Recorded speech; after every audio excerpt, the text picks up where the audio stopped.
कि किसी अगर मरीज को बार बार खून की कमी हो रही है और बार बार उसकी उम्र में, मान लो 20 से 30 साल की उम्र में यूजुअली ब्लड प्रेशर हाई नहीं रहता है, 50 साल के बाद यूजुअली ब्लड प्रेशर उम्र के साथ बढ़ता है, लेकिन अगर जिस उम्र में ब्लड प्रेशर बढ़ना नहीं चाहिए उस उम्र में अगर ब्लड प्रेशर बढ़ा हुआ लग रहा है, बार बार हेडेक हो रहा है, तो रूटीन जांच के साथ साथ किडनी का जांच बिल्कुल कराना चाहिए, बहुत ही कॉमन है।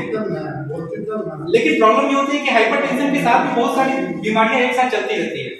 अभी मेरे केस में अगर किसी को स्पेशली सीकेडी 5 आ जाता है कि अब डायलिसिस पे है, तो ऑलमोस्ट 80-90% लोगों को ब्लड प्रेशर हो ही जाता है, अगर वो ब्लड प्रेशर की वजह से ना भी हुआ हो किसी और बीमारी को, बट स्टिल 80-90% लोगों को ब्लड प्रेशर तो रहता ही है। ब्लड प्रेशर नहीं है तो या तो खून की बहुत ज्यादा कमी है या हार्ट पंप नहीं कर रहा ठीक से, जो है हाँ वो क्यों होता है? देखिए 90% लोगों का जो ब्लड प्रेशर डायलिसिस पे बढ़ता है वो पानी के ज्यादा होने की वजह से बढ़ता है। 5 to 10% लोगों का जो ब्लड प्रेशर होता है वो फ्लूइड रिलेटेड नहीं होता है, जैसा कि शायद आपके केस में है, लेकिन वो नहीं भी है। जब भी आपका बीपी बढ़ा है तो आपने डायलिसिस स्किप किया है।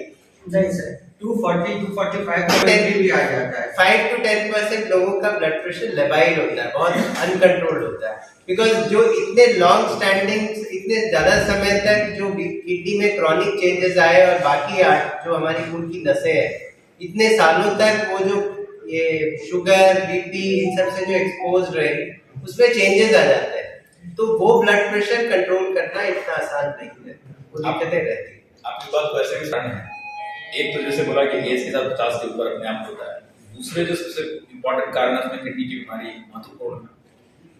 जितने लोगों का बीपी ज्यादा होता है उसमें किडनी की बीमारी एक महत्वपूर्ण कारण है, जिसके कारण डॉक्टर्स डायग्नोज करते हैं हाइपरटेंसिव। अगर आपका किडनी पूरा खराब नहीं भी हो और आपको हाइपरटेंसिव है, जब आप चेक करिए तो डॉक्टर आपको टेस्ट करके बताया किडनी में कुछ ना कुछ इशू है जिसके कारण तो प्राइमरी बीपी की बीमारी नहीं, प्राइमरी हाइपरटेंशन नहीं है, वो किडनी की बीमारी का कारण हुआ है।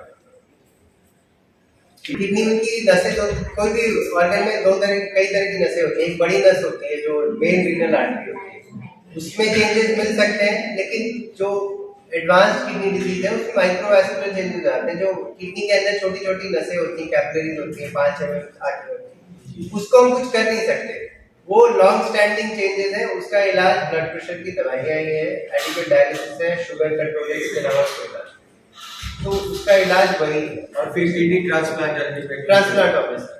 बट उसके बावजूद बिकॉज ये जो हमारी खून की नसें आर्टरीज है, कोई अगर आर्टरी 30 साल तक इतने high blood pressure sugar in सब रिस्क फैक्टर से एक्सपोज रहेगी, तो भी ट्रांसप्लांट के बाद ऐसा नहीं सोच सकते कि बिल्कुल 100% कंट्रोल आ जाएगा। हाँ 30-40% तक रिडक्शन हो जाता है ब्लड प्रेशर और वो मेंटेन कर पाते हैं, बट हाँ फर्क आता है। डायलिसिस में हम उतना कुछ अचीव नहीं कर पाते, ब्लड प्रेशर कंट्रोल 100%। डायलिसिस एक सब ऑप्टिमल ट्रीटमेंट हम आफ्टर ऑल, किडनी तो 24/7 राउंड द क्लॉक काम करती है, डायलिसिस एक क्लोज अप्रोक्सीमेशन है। उस पर से हम जब कोशिश करते हैं, आइडियल जो ट्रायल्स भी हुआ, जब हमने 1970s-80s में कुछ ट्रायल्स हुए थे जिन्होंने बताया कि मिनिमम 4 घंटे हफ्ते में 3 दिन अगर करेंगे, उससे अगर हम रिड्यूस कर देंगे तो मोर्टालिटी बहुत बढ़ जाती है।